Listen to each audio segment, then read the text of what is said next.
On the big story today promises to be very, very exciting. We're going to be having some discussions about the rising number of accidents in the country, or auto crashes in the country. Of course, in recent weeks, Nigeria has witnessed a disturbing spike in fatal road accidents, highlighting a growing crisis on the nation's highways. Take, for instance, in Kano State, the tragedy struck when a horrific crash claimed the lives of about 22 passengers, leaving communities in mourning and drawing renewed attention to the state of road safety in the country. Just also some weeks back, precisely last month, we also had a vehicle that veered off the road around the Obudu mountain range, resulting in multiple fatalities of some seminarians from Enugu State who went there for a tour. It resulted into multiple fatalities and, of course, injuries, and yet another avoidable disaster. Similarly, in Ogeni Delta State, there was also a devastating collision, once again underscored the vulnerability of road users. It beckons the question, what is happening in the country? Why the rising number of auto crashes in Nigeria? These incidents are actually not isolated. They reflect a troubling, probably a pattern of rising auto crashes, a combination of poor road infrastructure, you may say, reckless driving, you may say, vehicle malfunctioning, you may say, and maybe inadequate enforcement of traffic laws. All this we're going to be looking at in the program this morning. Well, I am now being joined by a guest. I'm now being joined by the Public Education Officer 2 for Federal Road Safety Corps, Delta State Sector Command, talking about ARC, UCHENNA Nnadika, or Nnadika. Good morning. Good to have you on the program this morning. Thank you very much. It's my pleasure being here. I hope I got that name correctly. You tried. Nnadika. Please correct me. Actually, you got it correctly. But then it's Nnadika. Nnadika. Yeah, that's from which part of the country? I'm Igbo, from Imo State. Because I know if it's Abia, I know Dika. So I know Nnadika, so that's why I was pronouncing. I thought it's Abia. Actually, what it means is that kinsmen are greater. Exactly, the same like thing means for the Abia too, but they have a Dika in there. Okay. All right, so good to have you on the program this morning. Thank you very much. All right, so let's start it this way. What are really the major causes of this recent spike in auto crashes in the country? Okay, thank you very much, Maria. You know, the topic for discussion is one thing that has troubled us as an agency. And even most recently, the Corps Marshal has decreed the rising rate of crashes. And you also find out from our own findings and generally statistics has shown that most of these crashes are quite avoidable. Why? Because they are they are caused by humans. You know, they are human-inflicted crashes, such that sometimes you find out that drivers are unnecessarily speeding. You know, you find out that almost more than 60% of the crashes that we experience in the country, even globally, are speed related. Most times we don't like, especially I'm talking about most drivers, you know, they don't like to maintain the regulated speed limits.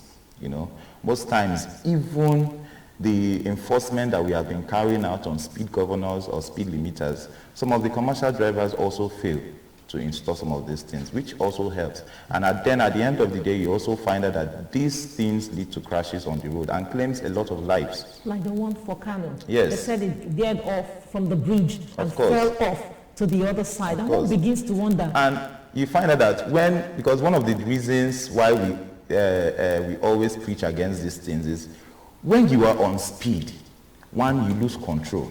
Okay. You're not able to react positively in case you see a danger.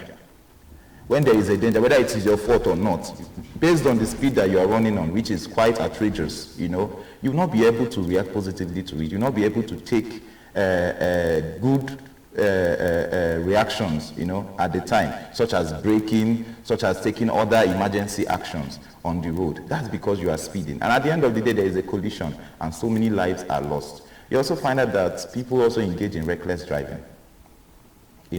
Wrongful overtaking. You are seeing that it is a bend, yet you want to overtake because you are rushing to get to somewhere. And we find this majorly in commercial drivers because they are trying to get more money, they are trying to rush from one end to the other. You find them engaging in very unscrupulous acts on the road. And all of these things end up affecting not just them, but even their passengers. I'm going to give you an example. Before you give the example, let me even ask before I forget, what's the right way to overtake a vehicle? Oh, thank you very much. Okay, so when you want to overtake a vehicle, there are 3 questions you need to ask yourself. Okay. Is it legal? Is it safe? And is it necessary? So when is it legal, when is it safe, and when is it necessary? Okay. Now, when you want to answer the question if it is legal, there are road markings, there are road signs that will show whether it is legal for you to overtake or not. So you see road signs like do not overtake or overtaking not allowed. Do you understand? Then there are also road markings on the road. When you see a blocked straight line, it shows that you cannot overtake at this point. Do you understand? Or it is not allowed. That's what it means. It's not allowed to overtake.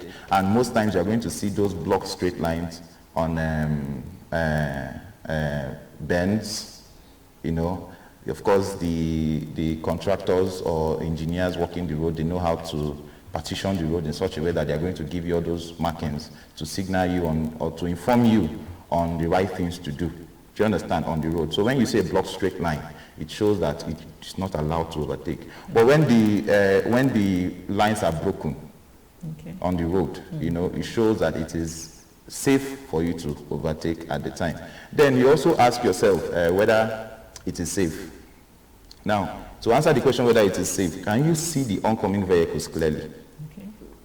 Can you see? If you cannot see the oncoming vehicles clearly, that means it is not safe. If there is a vehicle coming behind you already, wanting to overtake, that means it is not also safe for you to overtake. So you have to engage with your side mirrors, you have to engage with your rear mirrors, you also have to engage with your thoughts and your conscience as well. When you see some of these things, but you see, some people will see oncoming vehicles, they will still put their head there. At the end of the day, a collision happens. Why? Because they think they will be able to match the speed, do you understand, and overtake. But you might be wrong in calculation. So it's all about calculation. Yes, but the main thing is all about safety, not just calculation. Okay. It's all about safety. Then another thing you ask yourself, is it necessary? By answering necessary, where am I rushing to?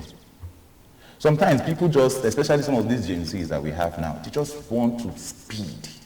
They just want to get to where they are going to fast.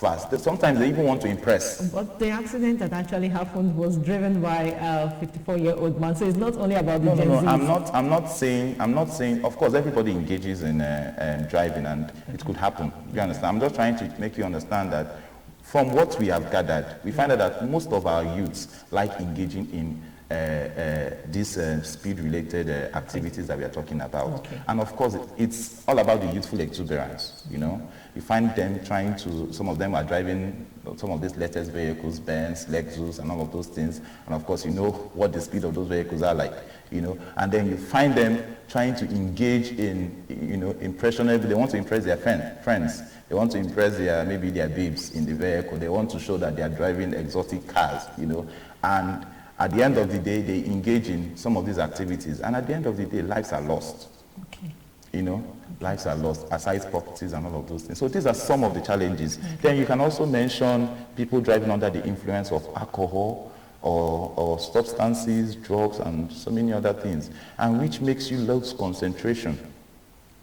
Some of these things that we take, sometimes even there are some, not just alcohol, but there are some medicines that people might take. All these elderly people going through hypertension, blood sugar illnesses, and some of those things.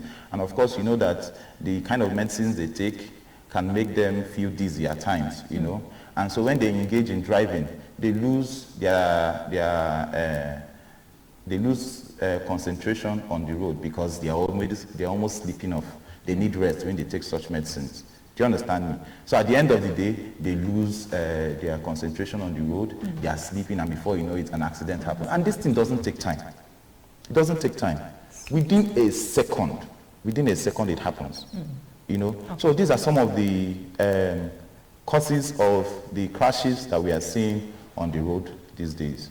All right. Now, let's look at, I wanted to ask, the overtaking you're talking about, do you overtake from the left or from the right? Overtaking is from the left. Okay. Why? Overtaking is from the left. And because the left is the speed lane. Okay. Do you understand? So it's expected that you alert the person. And moreover, I didn't complete the rules. So these are the questions you ask yourselves. Yeah. Then when you now want to engage properly, after you must have answered these questions, and if they're in the positive, if they're in the affirmative, then you now engage. How do you engage? One, you put your trafficator. Okay. Your trafficator alerts the person behind you or the drivers behind you that you want to actually overtake, you know, and then you also engage with your horn. Okay. The horn alerts the person you want to overtake that you actually want to overtake. So the person is expected to look at his side mirror and see that your pointer is already on. Even in some long vehicles, you see them, they write it there boldly, horn before overtaking. Yes, it is very necessary because it gives them an alert that something happened. Because, you know, most times their attention might be on the road and they might see something and they want to swerve.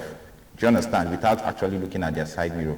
You know, so when you alert them, they are now conscious that a vehicle might want to overtake me. So in case they see anything in front that might make them swerve their hand, they are more cautious about it. I don't know if you understand me. Yeah. So that's one. You put on your pointer, you alert the person in front of you. Even if you horn, you can also use your headlamp. Okay. You know, yes, you just twink it a bit. You know, so the person can also understand that. Look at what is happening. So at that point, you engage. Like I said, you must have made sure that there is no oncoming vehicle. You know, there is no oncoming vehicle, so you engage. At the same time, you don't use the same speed or the same movement. You know, you increase your movement. Do you understand? You don't just relax when you want to overtake. No, you increase the movement of the vehicle. That is, you increase the speed a bit. You know, and then ensure that you overtake the vehicle swiftly. Okay. After you must have done that, you also engage that is, you are overtaking from the left. So you engage your pointer for the right too, and then move back to the lane. Okay. Do you understand? You move back to your lane. A whole lot of activity. No, actually, yeah, it sounds so, but it doesn't really take time. This thing, within how many minutes you are done with it. Okay. It's just that breaking it down makes it look like it's long, but it's not. Well, if those rules are followed carefully, of course, we'll have lesser road accidents. Of course, yes, of course. Now, there were a couple of signs my producer was trying to display on the screen. I want you to highlight some of those signs for us and tell some of those road safety caution signs that people are supposed to take while driving. Okay. Of course, funny enough, they are very explanatory there. Okay. Do you understand? The signs there have the explanations written under them. Slippery road. All of these things are cautions. Okay. Do you understand? Some of them are informative.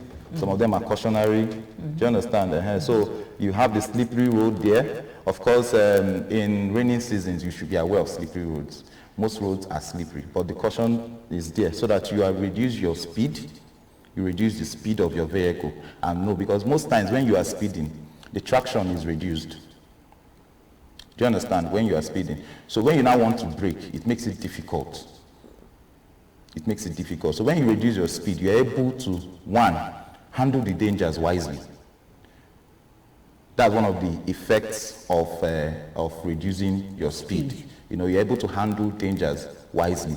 And then you also turn to your turning right. It shows that there is a road on your right, and if you need to turn, you can turn. You know, most persons don't know these cautions. Let's continue. See, the truth is, that is why it's compulsory for every driver to attend a driving school. All these things are taught there. Okay. What we do as an agency is to keep on talking about it so that it sinks in your head. And probably put adverts on TV station like ours so that people can see it regularly and also hear it regularly on radio. Of course, we do that, and we still partner. Of course, you know, road safety is not a one-man activity. We'll get back to that. Let's continue the question. Okay.